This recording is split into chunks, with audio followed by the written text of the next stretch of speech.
Okay, folks, well, it's a few minutes after 7, and I think we'll probably have a few more people filing in, but I will just get us started here tonight. I'm Mayor Lehman, and welcome to our virtual town hall for wards 3, 4, and 5. And of course, delighted to be joined tonight by Councillors Kungl, Ward, and Thomson, who will all have a bit to say in a minute. And then we will, of course, be turning the floor over to you for questions and answers and discussion, and that's the purpose for tonight.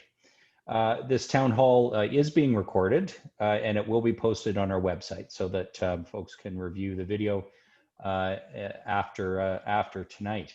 If you would like to ask a question tonight, please use the raise your hand function and type your question in the Q&A box. And the Q&A button is at the bottom of your screen on Zoom.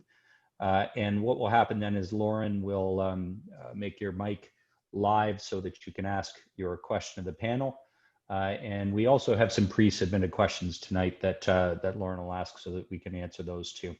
If you're joining by phone tonight, I think everybody who's on so far is on via Zoom, but if you're on via phone, you can press *9 to raise your hand and *6 to unmute when it's your turn to ask a question. If we can't answer your question tonight, or if you have a follow-up after tonight, please email Lauren and in the office of the mayor, Lauren Wild, who works in my office and organized tonight's town hall.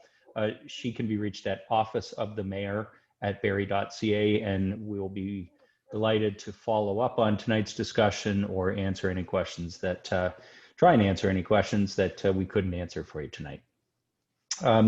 Just a couple of words of introduction from me, and then I'll turn it over to the councillors. This is our second virtual town hall. We're all getting used to doing things differently under COVID. And certainly much of what the city has been occupied with over the past 6 months is trying to keep us all safe while still delivering the services that we all need to live here in the city. You know, with the progress of the virus, of course, we have seen an uptick in cases in the last few weeks, and I'll talk about that in a minute. But over the course of the last 6 months, a lot of the work that's been done by our incredible staff has been about trying to address the issues of the day related to COVID. And of course, we remain in a state of emergency, although COVID, as I said at the beginning, it's a winter, not a blizzard. And as it's turning out, it's more than one season long. It's a long-lasting kind of emergency, and one where the response to it is really about the collective action of all of us as citizens, as residents of a community, and people who care about one another. And so what's needed right now is for us to keep doing that, even though we're all tired of the restrictions and limitations on our social lives and our businesses and so forth. As we've seen cases start to uptick again, now is the time for us to sort of remember those critical things that we need to do in terms of distancing and wearing masks and washing our hands and all those good things that we all know and have heard for 6 months. Now, notwithstanding all of the work that has had to be done to respond to COVID, we came back as City Council relatively early in the emergency. And while our staff are the ones who manage the day-to-day operations and have done, as I said, really great work to try and problem solve and come up with creative ways to address issues, Council continues to work to try and move the city forward. And that is nowhere more apparent than in the unprecedented pace of development applications that have been in front of the city. Rather than slowing down, I think the pace of planning action or activity has actually sped up. And that's in part because, as I'm sure many of you know, the real estate market in Barrie is just booming. And I think a lot of people are thinking about living in our city or interested in moving here. And of course, that has increased what was already a fast pace of interest in redeveloping vacant sites in Barrie and growing. And so much of what Council is doing now and will continue to do over the coming months will be about making decisions about where and how to grow and about specific proposals. But of course, we're also going to be tasked with writing a budget for 2021, which looks like it will also be a year affected by COVID, hopefully not a whole year, but at least the start of it. and all of the other challenges that we continue to try and address in our community in terms of issues such as homelessness and the opioid crisis, which intersect and are in many cases made more difficult by COVID. All is not doom and gloom, and I do want to end my comment on an optimistic note, which is to tell you that the city's economy has done very well through COVID, and in some ways better than almost any other city in the country. Our employment levels are actually above what they were pre-COVID. And we have seen many of our major employers, manufacturers in particular, be able to maintain their workforces. But the reality is, in this very difficult time, there are certain sectors of the economy that continue to suffer and people who are out of work as a consequence. And we want this fall to try and work to support our local job market and the opportunity for people perhaps to find work who've been laid off in a certain sector to find work in another sector, either temporarily or longer term. So I will now turn it over before we begin tonight. Of course, we're here to hear from you and to hear your questions and try and answer them. And we have 3 councillors tonight because this is a joint town hall for 3 wards. So I will start with Ward 3, Councillor Anne-Marie Kungl. Thank you, Mayor Lehman. Good evening, everyone. It's lovely to see through the attendee list residents I'm aware of from Ward 3, and I'm glad you're able to make it this evening. I wanted to start, although it's been quite a unique orientation into municipal service in March, I wanted to take a moment before I share some updates with you to acknowledge and thank Deputy Mayor Barrie Ward. And some of you may or may not be aware, but Barrie very graciously covered Ward 3 while the seat was vacant in the transition with Doug Shipley to a federal seat. And so again, on behalf of residents who appreciated your prompt response to concerns and issues, and also personally my transition in and your support to sharing those concerns so I could do some follow-up. Thank you, and I appreciate it, as well as do the residents. I won't take up too much time, but I did want to make a couple of notes for those listening in specific to Ward 3. There are several different activities happening in respective neighborhoods. There will be an announcement coming next week with information specific to those of you that are living on Osprey and Scholar. And this is with respects to the ravine and some initiatives to look at updates around tree management and that ravine area. There will be a full Ward 3 newsletter that we will mail out. I'm going to target that to come in October so we can capture some information and questions that you're asking here tonight, as well as some key dates regarding when the official plan is being shared publicly. I believe that's September 24th next week, and that starts a 90-day period of public consultation. So looking forward to your questions, and just a reminder, if you don't get a question asked or if you'd like to have follow-up, please don't hesitate to reach out to me directly.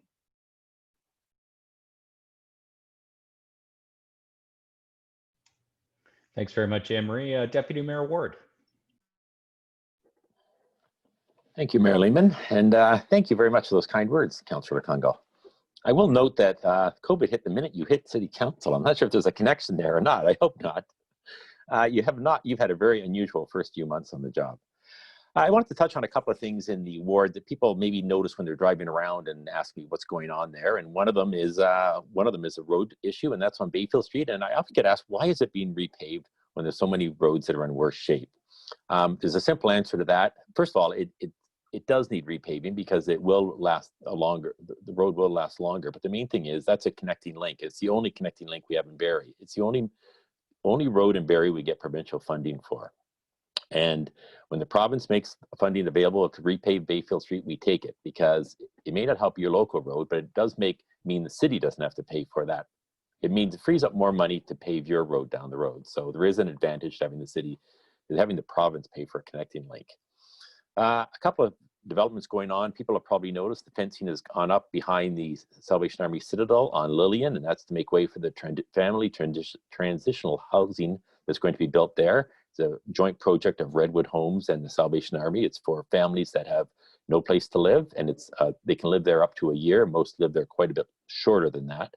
and work is going to begin within the next week or two on that project. It's scheduled to open in the late winter of 2022. So it's really good to see that project moving ahead. I understand the Salvation Army and Redwood Homes are going to put door knockers, hangers on every door in the neighborhood with information, some of the questions you might want answered, and also phone numbers that you can get your questions answered if you don't have them. And if anybody has any issues, any comments on that, just feel free to contact me as well. The other thing people have probably noticed, a big construction project going on Hanmer Street right behind Paul Sadlin Motors, and that's a 10-story apartment building, much needed in the city of Barrie. I expect you'll see a crane there in the next week or so. They're making good progress on it.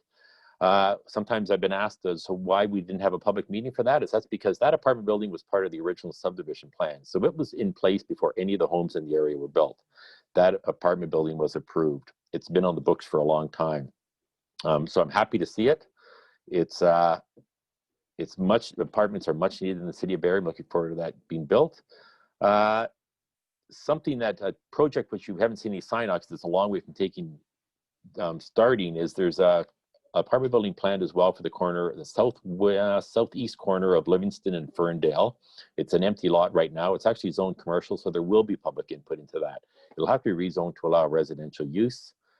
So there will be neighborhood meetings, there'll be public meetings and a rezoning. So there will be chances for the public to comment on that, but that's coming down the pipe sometime in the future. So thank you very much. Thanks very much, Barrie. Councillor Rob Thomson, Ward 5. Thank you, Mayor Lehman. I just want to thank the staff from the Mayor's office for this, and to everybody for taking time out. And I look forward to hearing. Not much happening right now in Ward 5 in the development side. Pringle Park has finally started getting their sports court built. Fencing went up and they've started the excavation. And that's pretty much it for the development. There's nothing really pressing right now. So I look forward to comments, and if there's any concerns that don't get answered on tonight, please feel free to reach out. Thank you.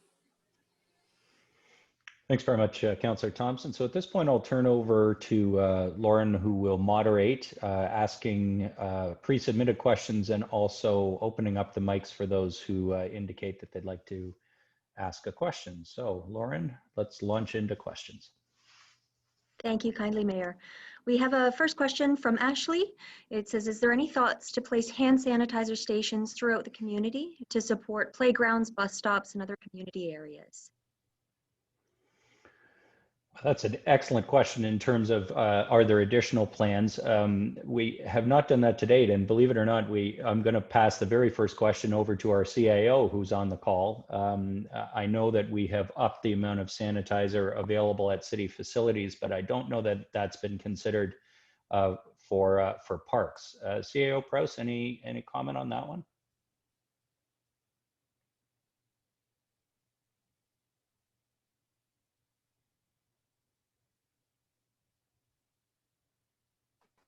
And Mike, sorry, there we go.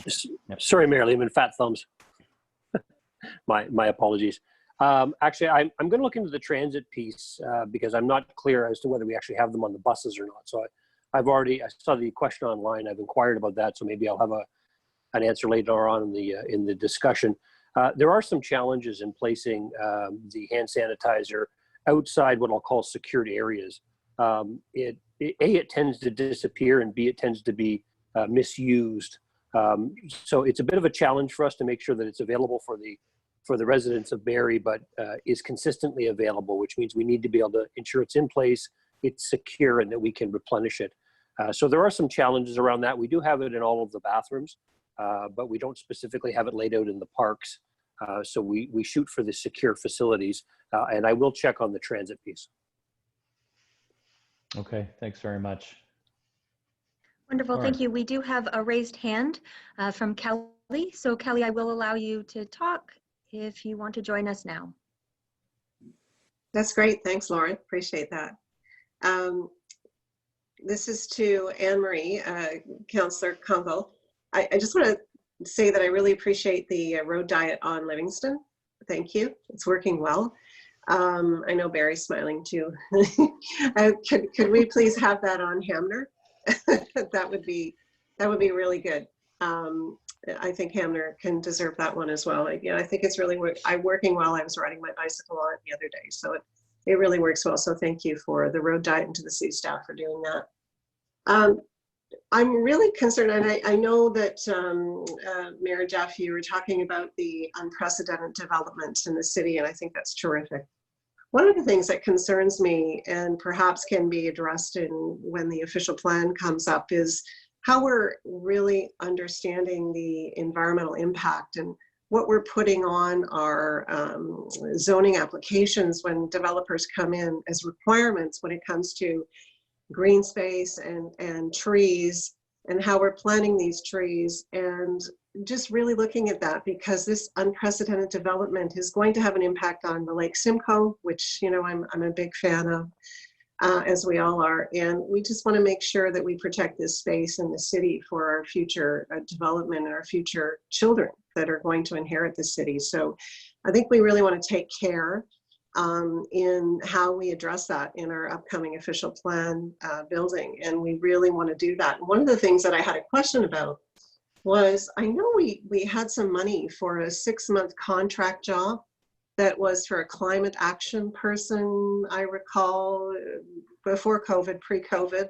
I don't know if that job was ever filled, A, and B, if it was or is, could we possibly think about implementing a climate action committee, a public committee, so we can all work together to, give recommendations to the city on how we move forward in our environmental impact when it comes to development and securing that.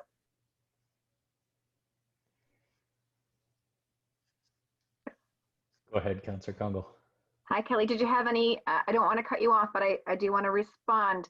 Was that I'll start with the road diet piece, and then I'll transition into your comments about environmental impact and requirements, and looking to see if there's some effective levers in the next official plan.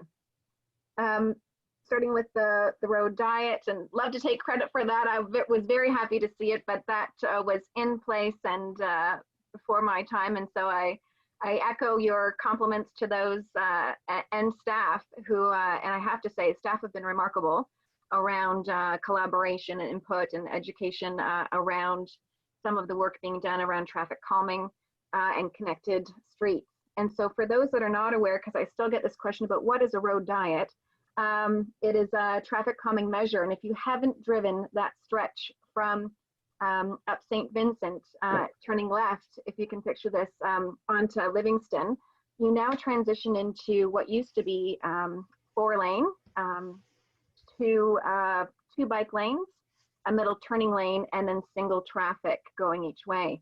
So it's been quite a change for those that typically take Livingston on that stretch to Stanley.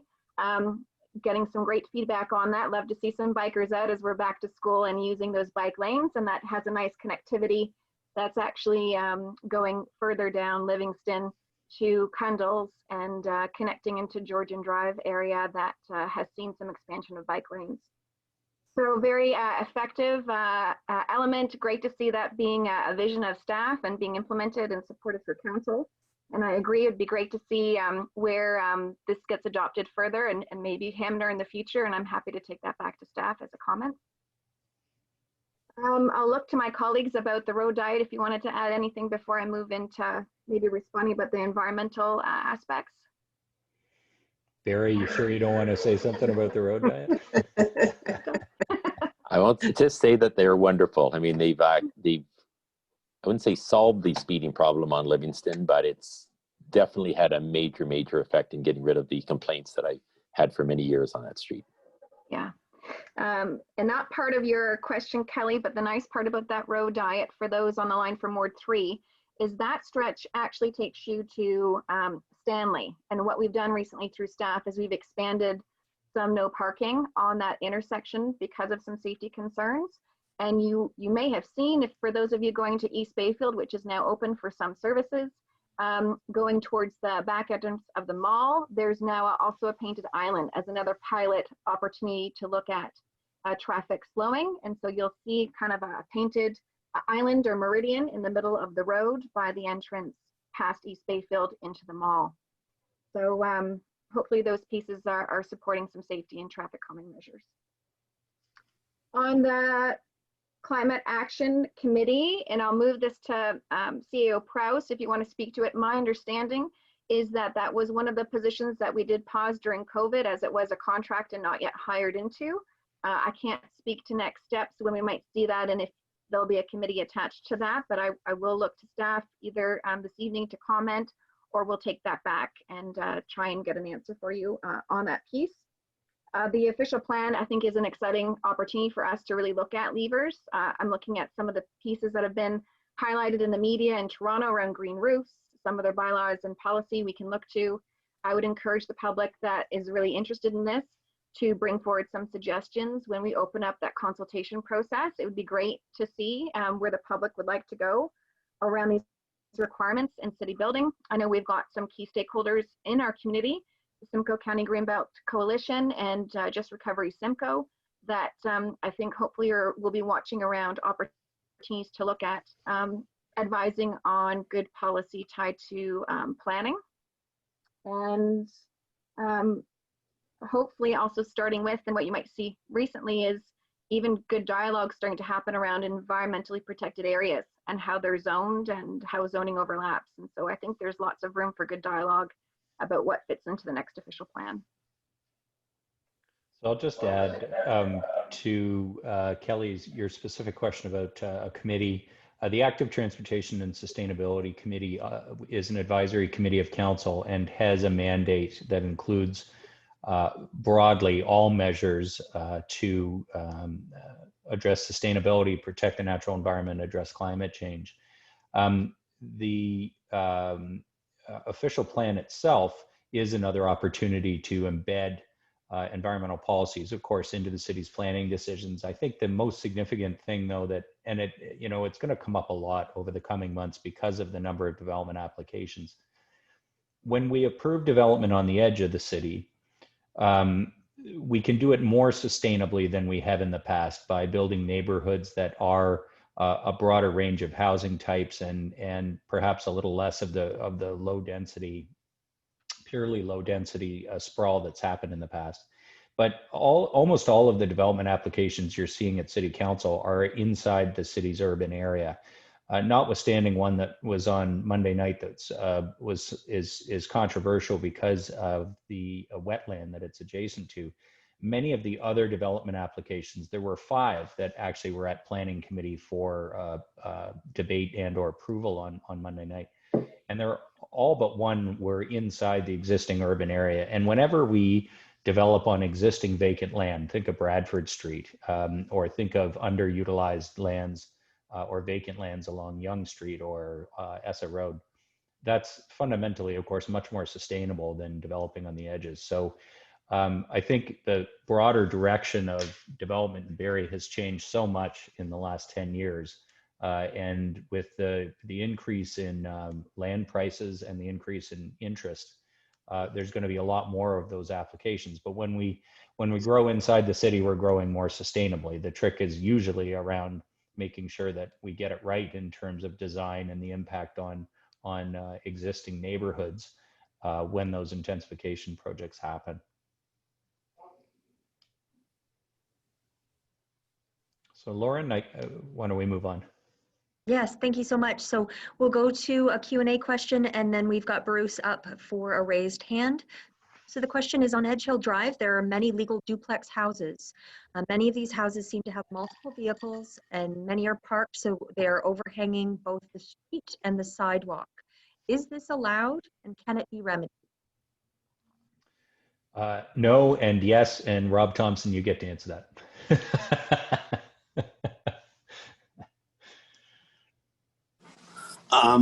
Just out of curiosity, whereabouts on Edge Hill would the caller be referring to? Or was it a sent-in question? Yeah, it's Jags and Pringle, specifically in that area.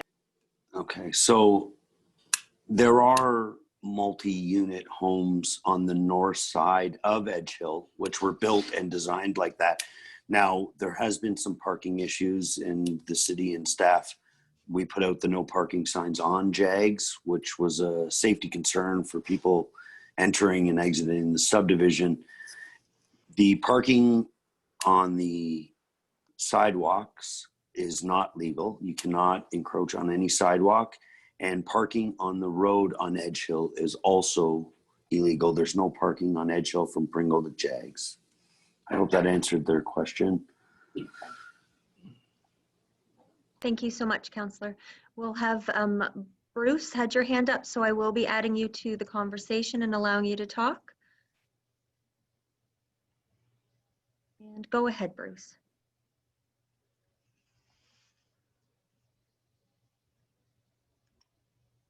Hello. Now Hello, we can hear Bruce. you. Okay. Good evening, everyone. I have two issues. I'll be quick. Number one is the coyote problem up in the Livingston area. I live on Oran Boulevard. Coyotes have been seen on Gloria. A lady has been frightened by one of them. She got up in the middle of the night and there was one on her front porch. The answer when it went to social media was from the ministry, I believe, people are just going to have to learn to coexist. These are dangerous animals. My son has a farm out in Oro. He's lost livestock to them. It's not a very satisfactory answer to say we're going to have to coexist. Something's going to happen. Number two, it's the multiple families in houses in Barrie. Across the street from me, there are 7 families, 7 people. I'll say it's 7 families living in the house.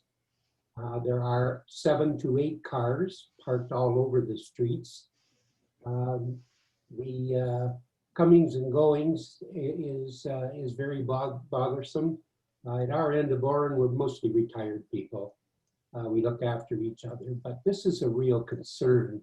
I know people have to have places to live, but 7 families in a 900 square foot house is a bit much. Could I have a comment on that, please? Thank you for your time. I'll let Deputy Mayor Ward start. Okay, well, I'll take the coyote issue first. Yeah, I've had a lot of calls. In fact, I raised it at council on Monday. I've had a lot of calls about this, and I mean, what Bruce says is basically right. The city doesn't have any staff or any policy versus wildlife. They just don't deal with it. And the MNR, and I had correspondence with Jordan Beatty from the MNR. It's not called the MNR anymore, but I still call it the MNR in Midhurst, and they don't either. And everything I've read, coyotes are not a danger. There were, I think, 2.4 incidents a year in Canada, and those are scratches. Those aren't attacks. I mean, there have been a couple of people killed by coyotes over the year. That's true, but they almost never, ever attack human beings. We are going to have to get used to it. I mean, the problem is we can't trap them and bring them out because coyotes travel long distances. They'll be back in a day or two. They'll just travel back. Unless you're going to drive them to Timmins or something, they're just going to return to where they were before, to where their den is. It's a big problem, and I don't think I want to even get into the idea of eliminating them, because that would bring on a lot of complaints. I mean, I've heard if you go on social media, you'll see a lot of people saying, don't hurt their coyotes. The one in Sunnydale Park, unfortunately, is maybe more than one, but it's not going to be as much of a threat as you may have heard. It was hit by a car and killed on Sunnydale a few days ago. So I wish I'd give you a better answer on the coyotes, but we are just going to have to live with them. I know it seems like we have a lot of them, but they're all over the city. It's not just Sunnydale Park. They're in the various Arda Bluffs and the ravine areas. There's not any chance we could eliminate all the coyotes in the city. Multiple families. We can address it through things like property standards, and I know the property that Bruce is talking about. He's my neighbor. He's not talking about my home, I hope. So you can deal with on property standards, and property standards have been, for example, to that house that he's talking about many times to get them to try to improve the lot. It's legal. There's basically nothing the city can do. Right now, people are allowed to have they're allowed to rent out their homes. We can't force them not to rent out the homes. It's not a boarding house. They're just students that are renting it together. It's Georgian college students. And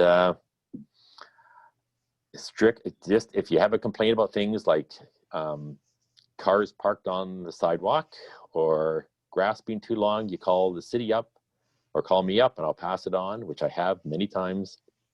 And we have to address it that way. We can't control who lives in a house in terms of, we can't say we can't have students living in a house. It just happens. So yeah, I don't know if anybody else wants to pitch in, but it's a problem all over the city. People complain about the property standards at a house where many people are living, and I'm not sure what we can do about it. Anybody else want to pitch in, throw in? Well, yeah, I mean, I guess one thing that I would chip in on, I'm not sure when you say 7 families, Bruce, if you mean there's 7 individuals who are unrelated or whether that means there's more than 7 people living there. But we have seen an increase in the number of homes that are being occupied by a very large number of people. And there are limits under the building code in terms of the size of the home and the number of people that can be in there. It's not like you can have 30 people in a home. 7 though in a standard house is typically going to be, as Barrie says, legal. I think the difficult distinction that many people struggle with is why can't we affect in some way whether a home is a rental or not and who rents it, and of course we have no ability to control who lives where.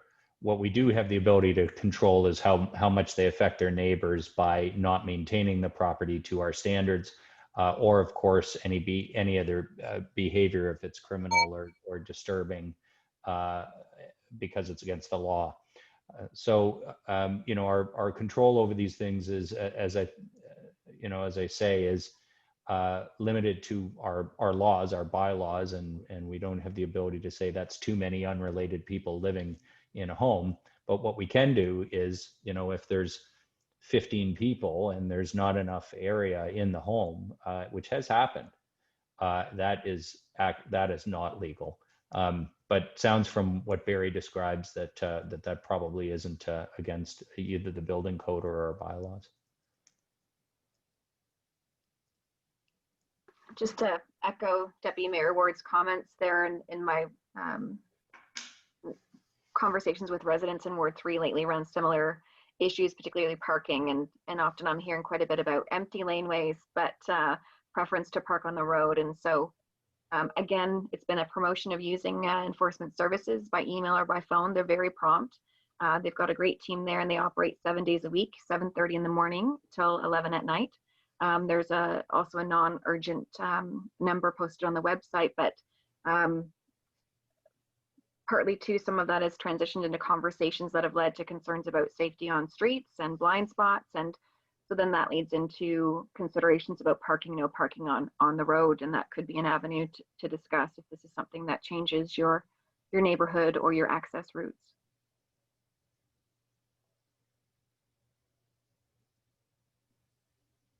Thank you kindly.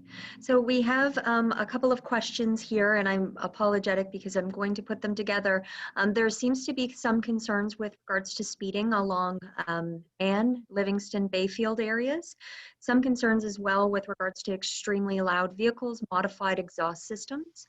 And the questions relate to whether the police are still enforcing the issues regarding the illegal exhaust systems, and noting that some municipalities have begun speed cameras, and just your thoughts on those, please.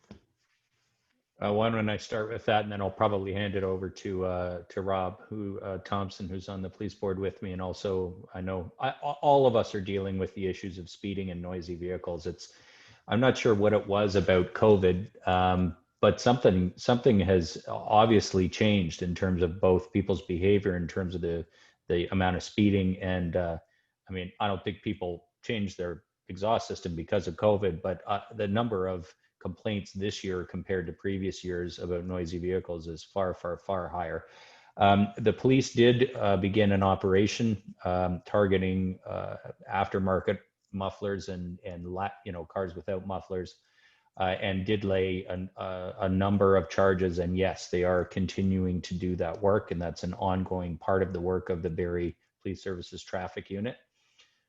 With regards to the red, or at least the cameras, Council has always had an interest in red light cameras. And I think the potential to also introduce speed cameras, particularly in school zones, is something that, I can't speak for everybody either on the call or on Council, but I believe there's been a good support and interest on part of Council for that. The problem with doing that previously was that the court system didn't have the capacity to process the tickets. So all too often the cameras would produce hundreds or thousands of tickets, as we've seen in Toronto and Ottawa, and then they literally got thrown out or couldn't be processed because the court system didn't have the capacity. That has changed in part because of changed procedures in the courts, in part because of the changed procedures around the cameras themselves. And Toronto and Ottawa have now done pilot projects with considerable success, if you consider a lot of tickets success. So this is a live issue. I think it's one that will come back to both the police board and Barrie City Council. It is the #1 complaint that we receive at Barrie Police, speeding in residential areas. Councillor Thomson, did you want to speak to this? I'll echo what you said, Mayor Lehman. I do know that the increase in patrols and enforcement, at the beginning of COVID, numbers were down with enforcement, and it was something raised at the police service board meetings, and it's increased drastically. So, but it is the #1 complaint. Now, I think Council's waiting on a report back from cameras. I could be wrong, and possibly CAO Proust can answer that. And I think with the speed cameras in the school zone, there's a cost that's quite expensive, because I think one of the municipal governments actually own the technology. So I think CAO Proust can answer that a little bit better. Sure. Let's ask Mike. Thank you for the question, Councillor Thomson and Mayor Lehman. The red light cameras, I believe, have come full circle, in which a report was returned to Council, which I think indicated that the cost benefit analysis didn't at this time support the red light cameras, and Council opted not to move forward at that time. The photo radar in the community safety zones is still an open report, and there was a bit of a delay as Toronto had effectively a monopoly on the technology and the processing. It's my understanding that there may be some movement on that, and I have been pursuing that report, so I would imagine that will be returned to Council for their deliberation, if not before the new year, certainly early in the new year. Can I just maybe ask Councillor Thomson and Mayor Lehman about the second part of that question, which was about noisy vehicles. And we have a item on Council's list to ask police to do something about that, and it was kind of sidetracked by COVID, but the police on their own have been, I know at the beginning of COVID, were cracking down on noisy vehicles, and I had very, very positive response from residents. I'm wondering what's happened with that. Yeah, so it's an ongoing effort. There was a particular blitz on it about 6 weeks ago, and you saw for the several weeks that operation was running. The police also put out examples on social media. They were quite prominent in showing the kinds of modifications and situations that they were ticketing. So I believe is intended, Barrie, that is going to continue. But in terms of the blitz kind of approach, the police obviously make those decisions. They don't tell people in advance where they're going to do it or when. But it is something that they have started to enforce proactively and historically did not.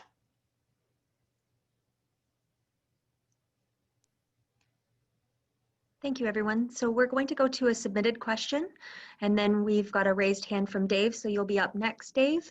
So our submitted question is, can you please provide us an update on the Community Safety and Wellbeing Committee Action Plan? I can probably do that. The advisory committees and the statutory committees of council, which include the Community Safety and Wellbeing Committee, took a pause due to COVID. All of those committees were paused and are only now restarting. So there's been a delay. The draft, or at least the first part of that plan, the first phase of it is done. The consultation was about to begin with regards to the public piece of that. And the intention is to resume that. This is all to meet a government deadline, which was set by legislation a few years ago, that every municipality must have a community safety and well-being plan in place by the end of next year. We're still obviously going to meet that. And I think for those who have an interest in those kinds of plans, not just treating symptoms, but actually treating root causes, you may be pleased to hear that the early work on that plan was very focused on those root causes. So what began as a sort of scan of community safety related issues evolved into a discussion, I think, of how can we build a plan that does start to address the root causes of crime, for example. I think the draft that I saw, or the early work that I saw, would suggest that when that plan comes forward, it is going to be focused on those issues. And I think you'll be seeing a lot more about that plan in the public realm in the coming months. But certainly it sort of coincides with a number of other initiatives that are underway to try and say, let's not just keep responding and building the emergency response capacity. Let's actually try and solve some of the underlying causes and address community well-being in a much broader way. Wonderful. Thank you so much, Mayor. I'm going to allow Dave into the conversation now. Dave, please feel free to speak.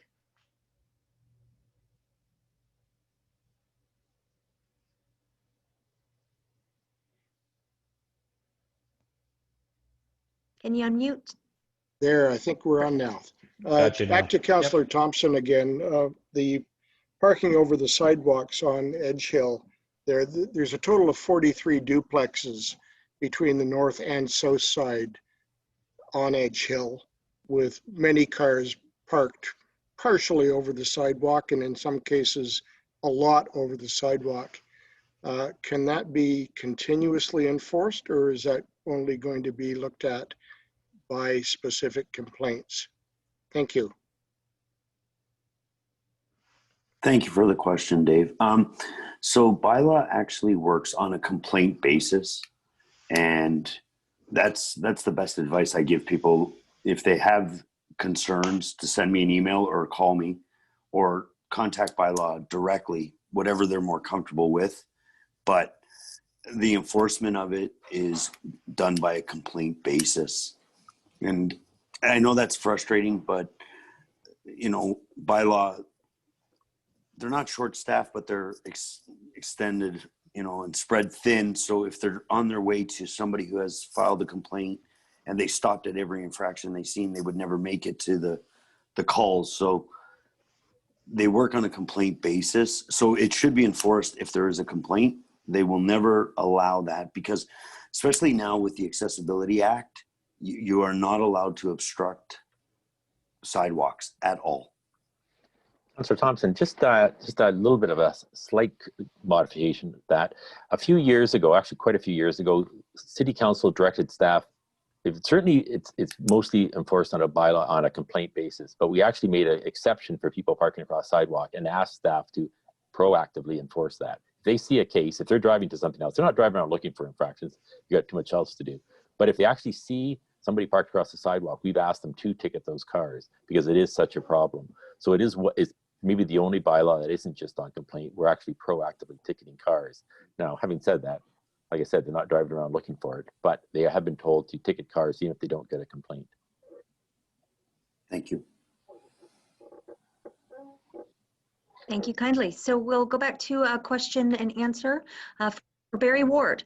I back onto Sandy Hollow, and there are a lot of dirt bikes going through there and along city streets. Most of these do not have license plates, nor do they follow the rules of the road. Can you please advise who might be responsible for that, and if we can get additional enforcement?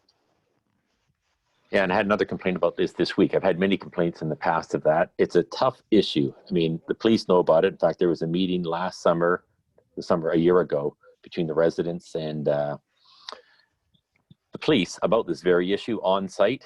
I was hoping it would spark into more. The city's put up signs, but of course, I don't think the people riding dirt bikes are going to pay attention to signs. It's a tough one. And also because a lot of the bikes, I mean, some of them are coming on city streets, I know, but some of them are also coming in from Springwater, or people are going on it from there because it's right on the edge. We share that path with Springwater.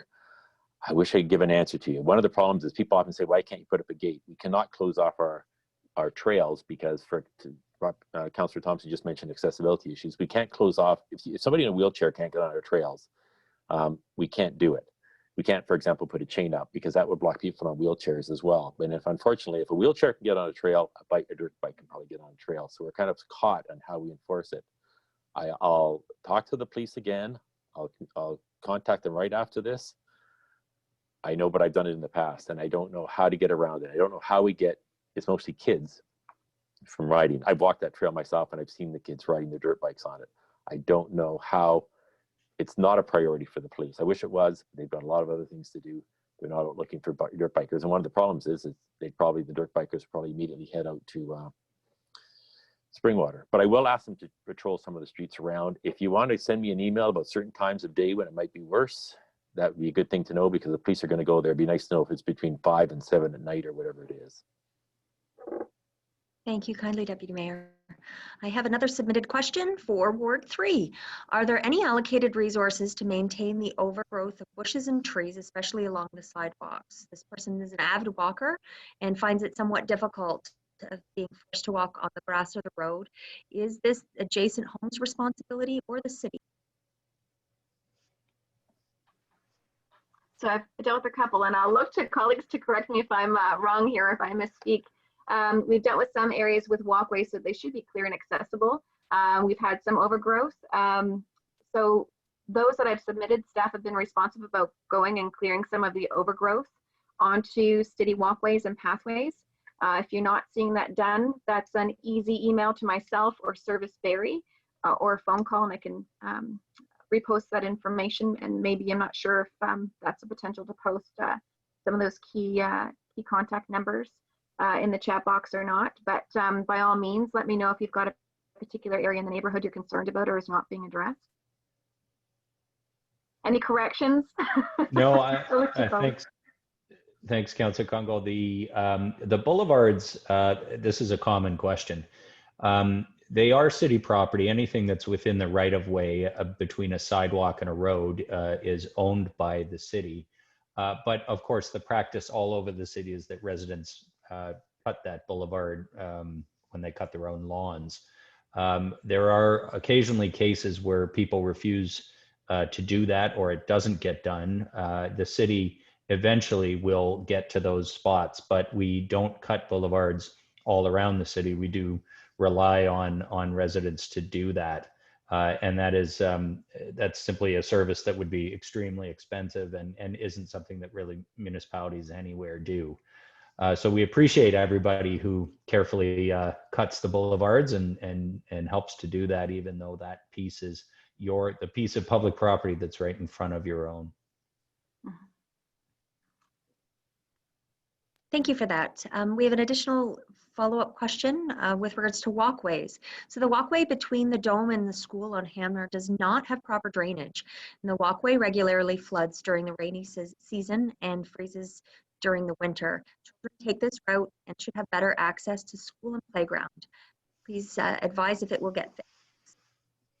So I've walked that route with a resident and I'm well informed about that area.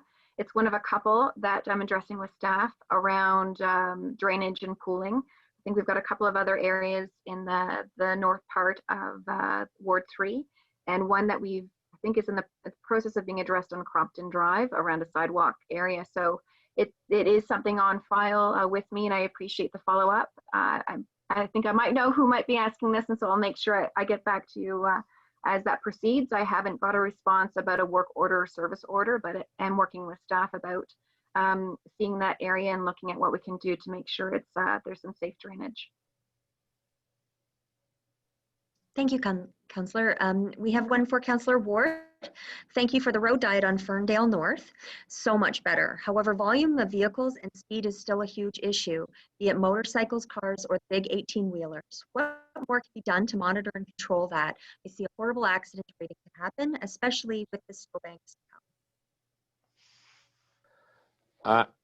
Yeah, I'm making notes, and I will ask the police when I contact them about the other areas. I will ask them about Ferndale. Enforcement is probably the only answer. Unfortunately, it's not an community safety zone, and it never will be. There's no school on there, so it's not a candidate for red light or for speed cameras if we get them. Yeah, I'm glad to hear the road diet's working out. I don't know what else we can do except ask for more police presence. And police are pretty good at responding. It may not be tomorrow, but I find when they do get a request from a councillor within the next few weeks, they'll be at that site. Thank you kindly. We do have a submitted question asking why some roads, residential streets, are left last every year with snow plowing. There's a certain street in Ward 4 that is left to the last, and the resident would like to know why that is always left to the last. So usually it's because your ward councillor doesn't like you very much. I'm just kidding. Has absolutely nothing to do with that. So snow plowing, and this, we're getting close to that time of the season when this question will be asked a lot. Snow plows drive a specific route. The routes are typically driven by the same driver in some cases for many, many, many years. So they get to know the routes very well. And they try and optimize where they go when for a number of different reasons. They try and stay off streets with a lot of kids who walk to school at the end of the shift, but mostly it's about just the geography of the route. If you're at the start of the route, you're going to get done earlier in the evening, closer to midnight when they start. If you're at the end of the route, you'll be anywhere from 4 or 5 a.m. if it's a quick run to 8 or 9 a.m. at the very, very latest if it's a very heavy storm or a very slow route. The reality of that is often people would prefer to be later in the route, so you might consider yourself lucky. I'm not sure you feel that way given the way you're asking the question, but the reason for that is if it's a heavy snowfall and your road gets done at midnight at the very start of the route, by the time you get up at 7 a.m. it can look like it was never plowed, and people think the plow hasn't come because there's many inches of accumulation. Whereas if you're later in the route, it tends to be closer to when people get up and start using their road.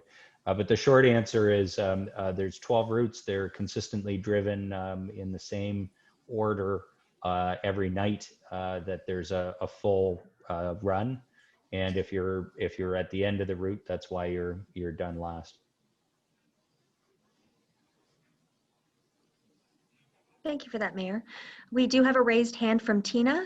So Tina, if you'd like to join the conversation.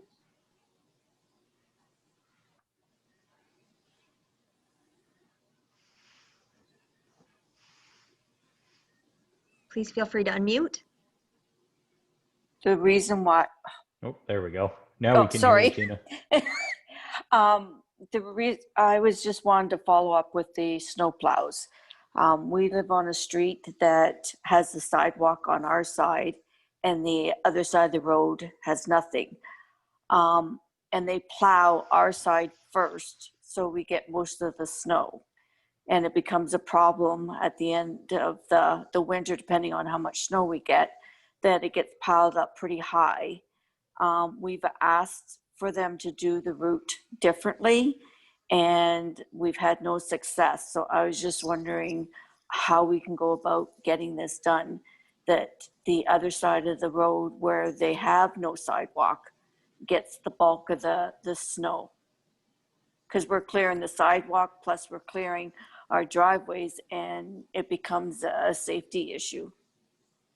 Sure. So fair question. I won't make a commitment to you that we can do that, but we can definitely follow up with a department and get the answer.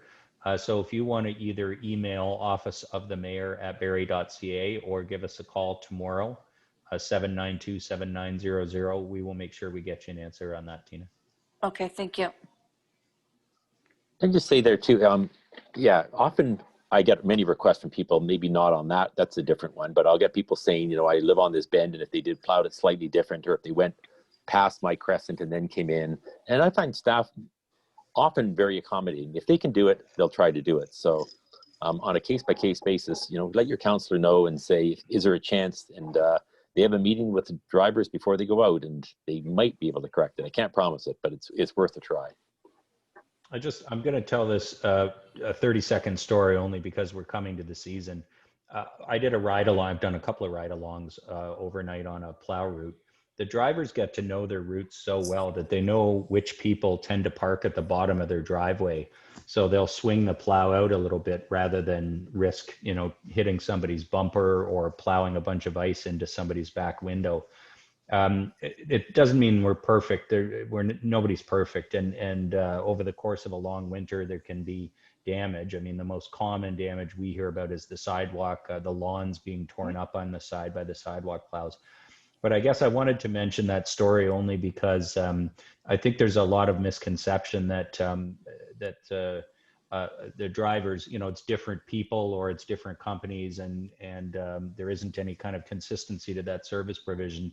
The drivers who drive their routes get to know them really, really well. And as Barrie says, they will try and accommodate requests. When they can't, there's usually a good reason. So we're happy to get those answers for you. Oh, Councillor Thomson. Thank you, Mayor Lehman. If I could just add to that too, sometimes it's the driver's unable to change the way they proceed through the route. On our plows, they're fixed. So it's a fixed plow with a wing. So they can't drive on the opposite side of the road in case somebody ever was out. So sometimes it's unable for them to plow on the other direction because of the way the plows are designed. They're fixed to one side, which is normally the passenger side where the wing is. Well, that sometimes causes it. Thank you so much. We have a submitted question.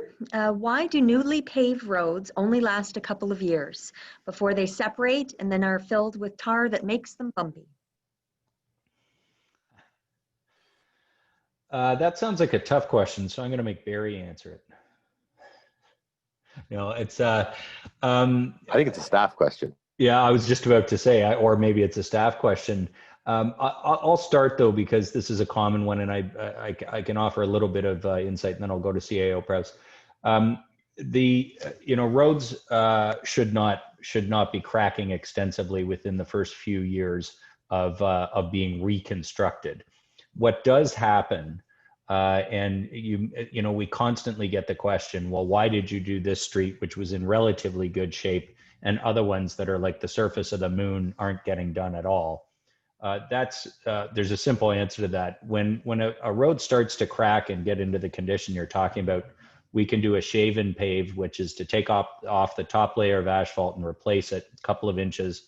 And that extends the life of the road, and it's relatively low cost and can be done very quickly. So the road, we'll close half of it for a day or two and the other half for a day or two, and we're done in a week. When it starts to get into much more severe condition, we have to close it and reconstruct it, including the base all the way up. And that is an order of magnitude more expensive for all of us as taxpayers, and it takes a lot longer. So that's why roads that get done relatively soon, even in some cases after they've been constructed. But it should never be the case that a brand new road cracks in the first few years. I think the exception that I would make to that is sometimes there are things like cuts for utility lines or other like small repairs And then, you know, that'll drive you crazy. You get a brand new road, and then in the first year or two, you have a couple of cracks that have to be done. But CAO Prowse, anything on this that you want to offer? Thanks, Mayor Lehman. I think the reality is we do have some roads that last much longer than others. And, you know, some of that is, you know, was the contractor as good as the last contractor? I think if we're being very honest, sometimes we get better quality than other times. We also face significant environmental issues in the city of Barrie, which I know all of us who live in southern or central Ontario, we sort of take it for granted, but the damage done to our roads through the swing of temperatures and the environmental conditions is pretty significant, and I think in some cases is underestimated. You know, we can go from a minus 40 to a plus 45 in any given 12-month period with several feet of snow in addition to that, and salt, etc., and sand. That sometimes can take a tremendous toll on a road. And in other situations, you know, you get a much longer lifespan. So I don't think there's a simple answers to it. And the reality is sometimes it is the quality of the finish on the road, which, you know, we don't always get the perfect quality. And sometimes I think people underestimate the actual environmental impact to the lifespan of a road.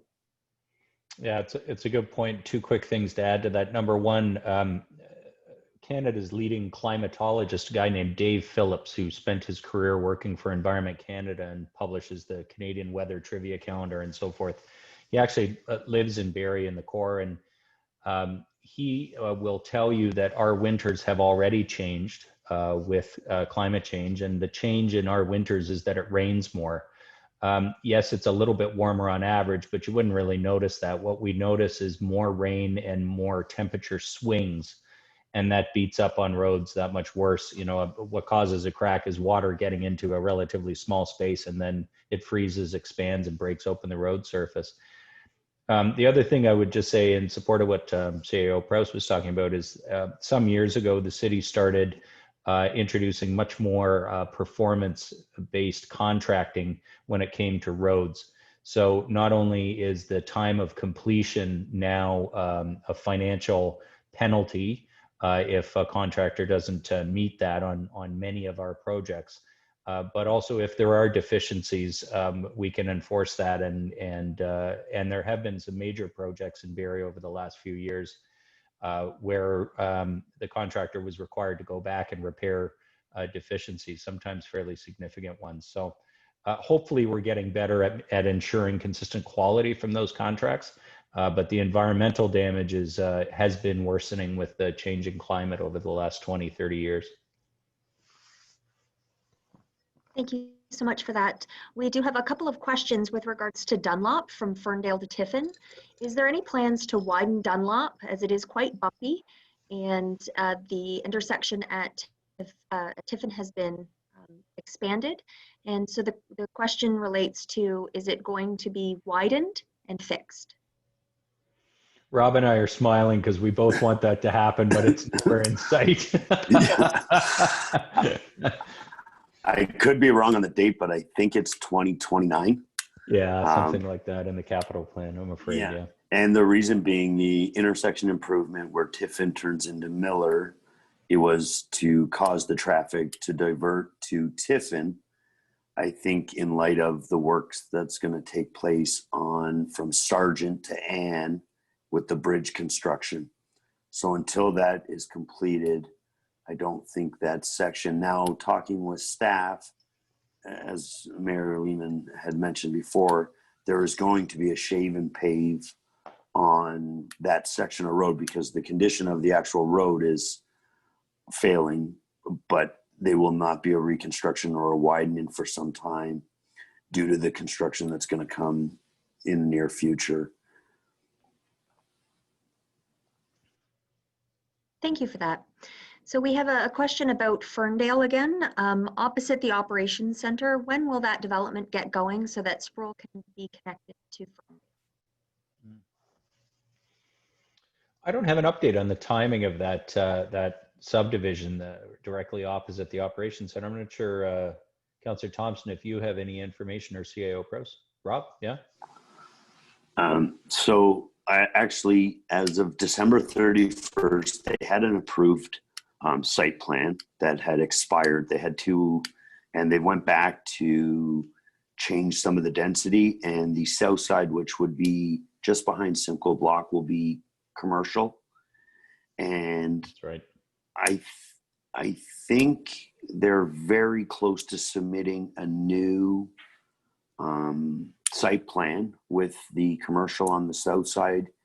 And they actually, the corporation that owns the property is hoping to start the road construction this year if they can get it in front of council. They were trying to get it in the August meeting, but because they don't like to have developments on the same night as general committee and council, because it gives no opportunity for residents to see and speak on the matter. So it should be coming forward relatively soon, and hopefully the construction on the road could start this year with completion early spring of next. Great. Thank you for that. So we have a submitted question with regards to the downtown construction. Can we please get an update on what's going on with that regarding pedestrianization and the improvements in the downtown? Sure, I can do that. CAO Prost may be able to kick in. What happened with the Dunlop Street reconstruction project was that when COVID hit, it was planned to be done in stages that actually wouldn't have ended until the spring of next year. When COVID hit, the contractor Arnott came forward to the city themselves and said, you know, with all the businesses now closed, or almost all of them, we've got a real opportunity to do these sidewalks when we're not impacting them. And they had the ability to put extra people on it at the time. So we took them up on the offer. Our staff did some excellent work very quickly and rejigged the whole construction schedule to go a lot faster. Now, of course, the businesses did start to reopen after a few months, but the progress of the whole project has been much faster than originally planned. So the last of it is targeted for completion, I think, if I'm not wrong, CAO Prouse, before the end of this year. Certainly the stretch that's opened by memory opened more than a month early, and the first part of it opened about 2 months early. So overall, the project's gone quite well, as far as I understand. Certainly the contractor has bent over backwards to try and maintain pedestrian access and deal with the unusual circumstances that you face in doing a project on Dunlop Street in the downtown. The pedestrianization was the second part of your question. The BIA, the BIA is the Downtown Merchants Association. The BIA stands for Business Improvement Area, but they're the organization that represents all the land property owners and the businesses in the downtown. That body, they decided that the best approach to pedestrianization was not to pedestrianize the road completely during the summer, but rather to do it on some Saturdays in the fall. And that is to begin next Saturday, not this Saturday, but a week later, for 4 consecutive Saturdays to round out the sort of year. So the road will be pedestrianized for those Saturdays as a pilot project to see how that goes. CAO Proust, is there anything else you wanted to add in terms of, I hope I got that right, because the timelines, of course, have had to adapt as COVID changes and as the contractor proceeds.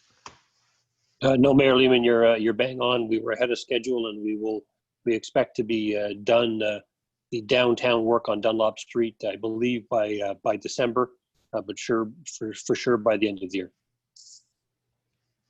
Great. Okay. Thank you. We do have an additional comment with regards to the Dunlop construction.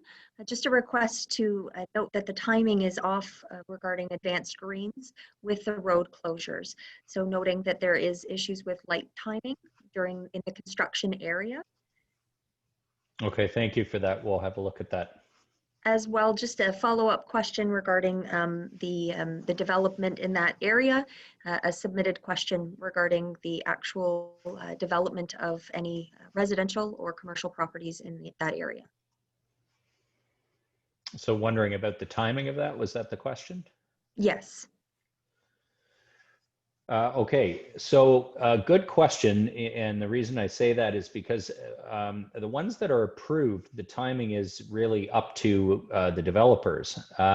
So the 5 Points building was approved some time ago.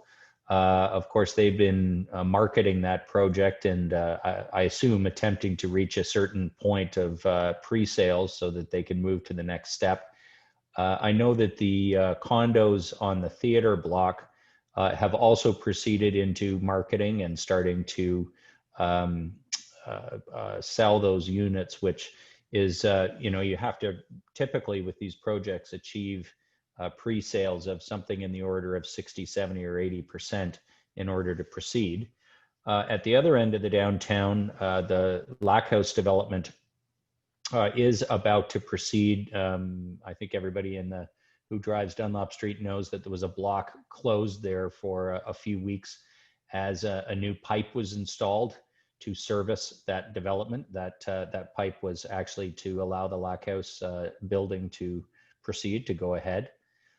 The development of the former Barrie Central site by HIP Developments, which also includes the proposed new YMCA, it is probably on a longer timeline, but I don't really have an update as to exactly when that will be, although that construction project will wrap up early next year.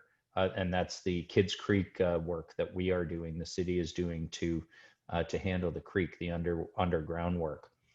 I don't really have much more of an update than that. I think in terms of the city's processes, obviously, there are some other big proposals for our core, and that includes the largest proposal, which is Smart Centers REIT, who are proposing, and Greenwin, who are proposing the 4 buildings on Bradford, between Bradford and Lakeshore. And that one is to come to council this fall, the proposal. Thank you for that, Mayor Lehman. We have a supplemental question to that. Does the city have a statute of limitations on how long these developers can wait before they build? So yeah, site plan approval expires. Building permits expire sooner, but a rezoning doesn't expire. So I'm sure for those who want to see the development proceed, everybody wants it to go as quickly as it can after it's been approved. The reality there, of course, is when it's a condominium building, they have to sell the units to a certain point before that gives them the money, the confidence, I guess, to obtain financing and go ahead. And the last thing we want is projects that proceed and then don't get occupied. We've got a sterling example of that in downtown Barrie at the moment. So it's important, obviously, that they're financially solid, these projects. As an example of that, the Lack House, took about 1.5 years, I guess, to sell to the point where they're able to proceed, and they are at that point now. Wonderful. We have a raised hand from Stacy. So Stacy, I'll allow you to talk if you can unmute. Thank you very much. My question is actually, so I am with the BIA, but I'm here as a resident of Ward 3. So my question is in regards to the Patio Everywhere program. And when will those patios be rolling out? And will they be extended if there's any COVID changes in the next little bit as well? So thanks for that. And if it's a patio on city property, that's one thing. If it's on the private property, I believe that's a different kind of situation. So I'm actually going to ask CAO Prowse to comment on that. I think there's a relatively limited number of them, a few dozen, I think, around the city. But Mike, I believe they're subject to different rules than the downtown ones, but I could be wrong. No, I believe you're correct, Mayor Lehman. Thanks for the question. Specifically the patios downtown, we did grant an extension of 1 additional week for the seasonality. The challenge is snow clearing. We can often have snow events, end of September, early October, sadly. So we need to be prepared for that to provide proper snow clearing. The patios that are on private property is a little bit more up to the owner of the property as to how long they want to maintain those. Perfect. Thank you. Thanks, Stacy. So that's the end of the formal questions. If there's anyone else that would like to speak, please feel free to raise your hand and I will add you to the conversation.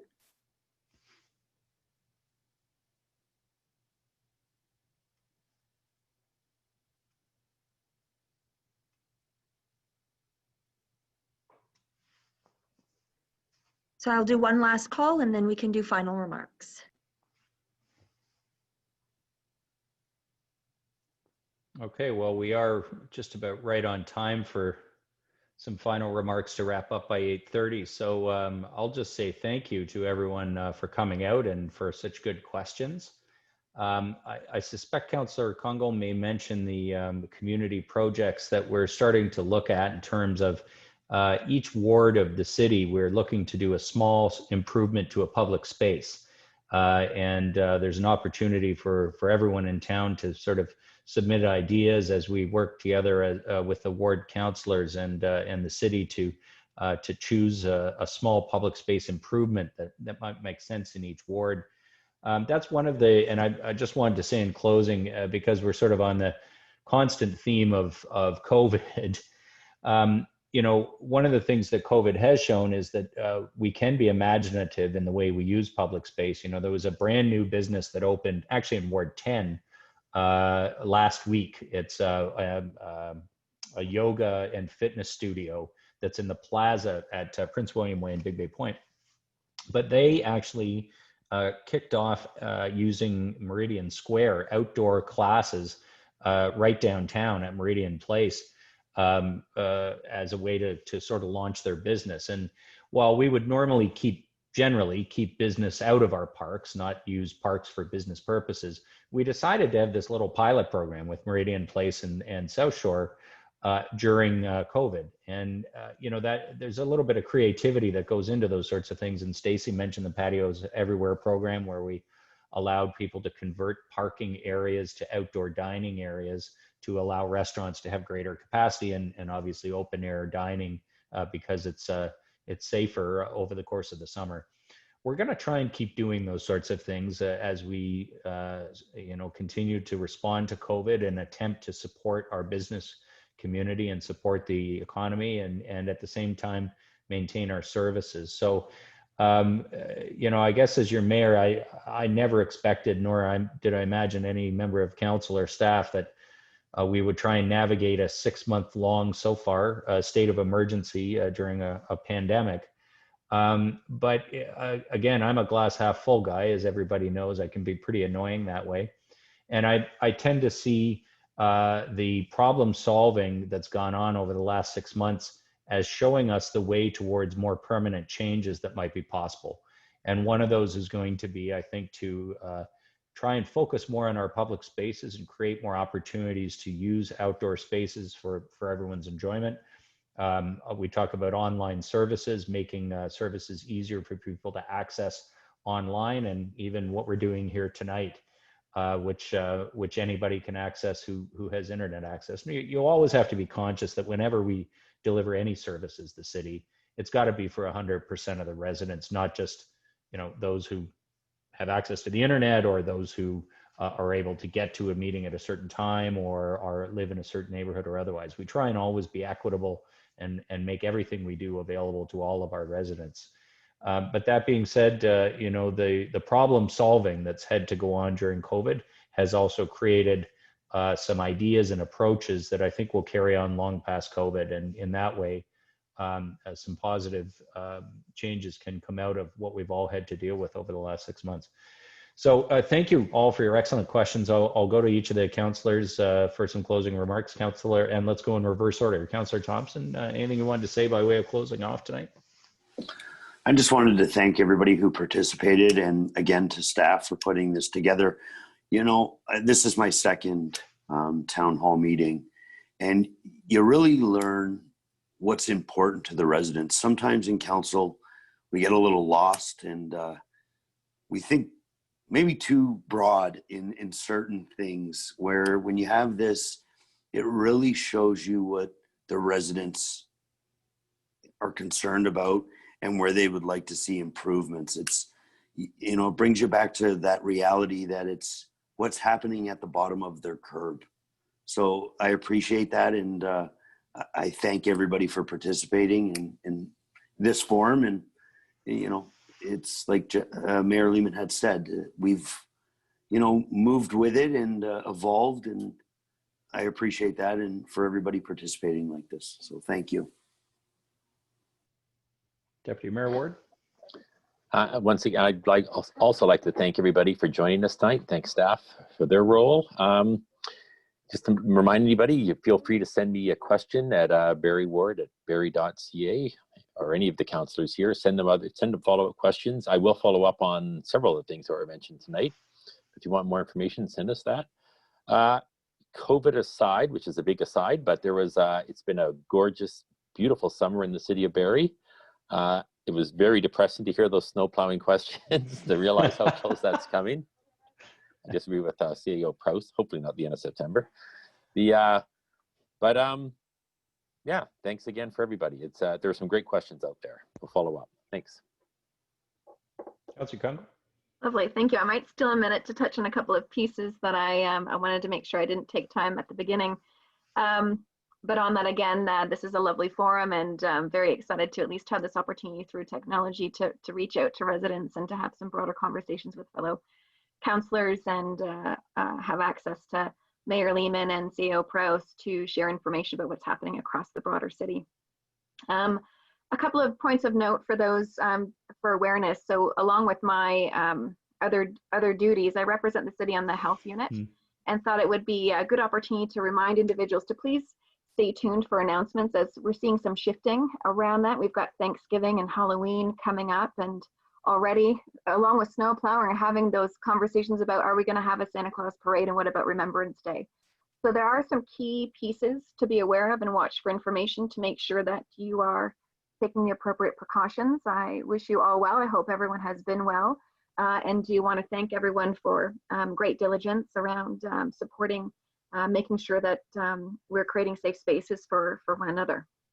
But do stay connected to the health unit around announcements. I know Dr. Gardner does do some live announcements, and Mayor Lehman echoes some key updates on a regular basis. So I think it'll be important for us as we're back to school to watch that.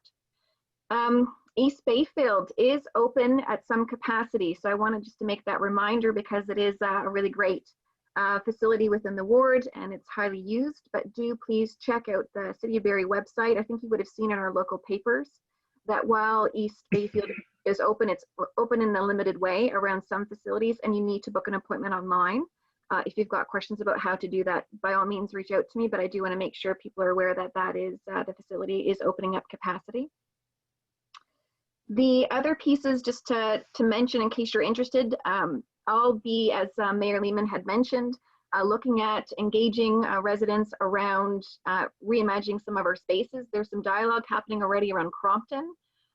We've got some beautiful naturalized places there with pollinators. And so, you know, is that a potential site for a wellness walk? What can that look like? And we're having some interesting feedback from residents. We have expanded Red Path with another pickleball court. We'll be getting information back, but that was already in the plan, but we're trying to, where there's staff capacity, to see if that's possible, and are appreciating that we're seeing great demand for our outdoor spaces. So no decisions have been made for the funding and opportunities across the ward yet in Ward 3, but I do want to see residents kind of letting me know what you'd like to see. I'm already hearing that a community garden in Ferris Lane Park would be something that some residents are already asking about. So in that ward newsletter, I'll provide more information. Do reach out. And I think other than that, those of you that venture towards one of our gems, Little Lake, I am having conversations about how to make that more safe and publicly accessible, at least around our waterfront in that area, and managing some of the invasive species. We've got some frag patches of significance there, and had the great pleasure of walking it with Dr. Rick Irvin and Dave with the Nottawasaga Valley Conservation Authority. So if those are things that are of interest to you, please reach out and stay connected. Thank you. Thanks so much, Councillor Kungl. In closing, I'll just thank CAO Prowse for being here, and especially Lauren Wild and Nina Brincaccio from my staff. Lauren organizes all the town halls as we move them around the city, but organizing a virtual town hall takes a little bit more. So thank you very much, Lauren, for organizing and being moderator tonight. And with that, I'll let, I think we can wrap up exactly 90 seconds early. Thank you, everybody, for being here tonight again, and stay safe and feel free to be in touch if you have further questions after tonight. So thanks for coming, and good night. Thanks, everybody. Thank you. Good night. Thanks. Thank you, everybody.